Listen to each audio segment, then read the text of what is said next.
মুসলিম পরিবারে জন্মগ্রহণ করে নামাজ পড়েন না কেন? নামাজ কি হুজুরদের উপর ফরজ? বলেন, আপনার বয়স কি 10 বছরের নিচে? তাহলে আপনি নামাজ পড়েন না কেন? ফরজ মানে কি? আপনি ইচ্ছা হইলে করলেন, ইচ্ছা হইলে করবেন না, নাকি এটা ফরজ?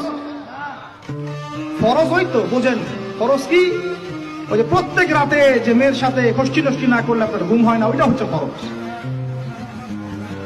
স্কুলে কলেজে গিয়ে মেয়েদের সাথে অ্যাফেয়ার্স করা, ডেটিং করা, এই পাবজি খেলা, আমাদের সবার উপর এখন ইউটিউবিং, ফেসবুকিং ফরজ।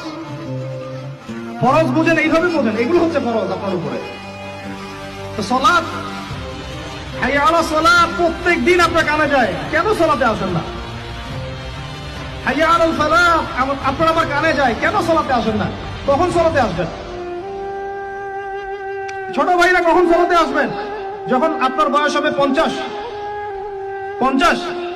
ওই সময় এসে প্রথম কাতারের চেয়ার নিয়ে দৌড়াদৌড়ি করবেন। আমরা যখন মসজিদে যাই, প্রথম কাতারগুলোতে প্রথম 2টা কাতার থাকে বয়স্করা, বৃদ্ধরা, যুবকরা নাই। আর ওই সময় চেয়ার নিয়ে মারামারি, কারণ এখন তো সেজদা দেওয়ার মতো শরীরে ক্ষমতা নাই। আর কে আগে চেয়ার দখল করতে পারে, ওই হচ্ছে প্রতিযোগিতা। তখন আপনারা কি, আমরা কি ওই সময়ের জন্য অপেক্ষা করছি?